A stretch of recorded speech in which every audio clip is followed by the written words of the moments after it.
বুধবার 5ই জুন বিশ্ব পরিবেশ দিবস। সেই উপলক্ষে পরিবেশের ভারসাম্য রক্ষার্থে উত্তর দিনাজপুর জেলার কালিয়াগঞ্জ পৌরসভার উদ্যোগে গাছ লাগানো কর্মসূচি গ্রহণ করা হয়। এদিন কালিয়াগঞ্জ পৌরসভায় বেশ কয়েকটি গাছ লাগানোর মধ্যে দিয়ে বিশ্ব পরিবেশ দিবস পালন করা হয়। পাশাপাশি বিশ্ব পরিবেশ দিবস উপলক্ষে আলোচনা হয়।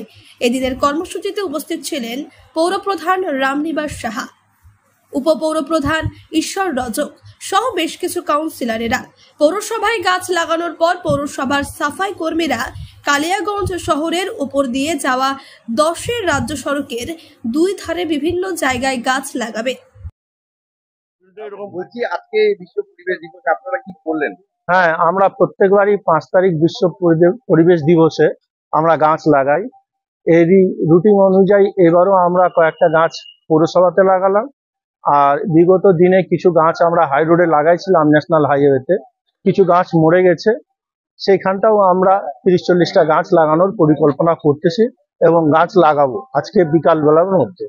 বলছি, প্রতিবারে দেখা যায় গাছ লাগানো হয়, কিন্তু পরবর্তীতে যত্ন না থাকাতে অনেক গাছ কিন্তু নষ্ট হয়ে যায়। এই যে যত্নটা নেওয়ার জন্য কি না, যত্ন নেওয়া হয়, সে বলতে পারেন কম যত্ন নেওয়া হয়। অনেক সময় হয়তো একটু ওভারলুক হয়ে যায়, কিছু গাছ মরে যায়, আবার কিছু গাছ হয়। আগে বছর যেগুলো আমরা গাছ লাগাইছি আপনি দেখবেন অনেক গাছ হয়েছে, ভালো হয়ে গেছে। এবার যে কটা গাছ মরছে সেগুলো আবার আমরা রিপিট লাগাবো।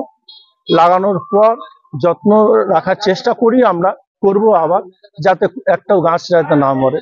কি কি গাছ লাগালেন আজকে? আজকে অনেক গাছ আছে। একটা আপনার দেখবেন নতুন ধরনের কিছু গাছ আছে, আর কৃষ্ণচূড়া, বকুল ফুল এগুলো তো থাকে।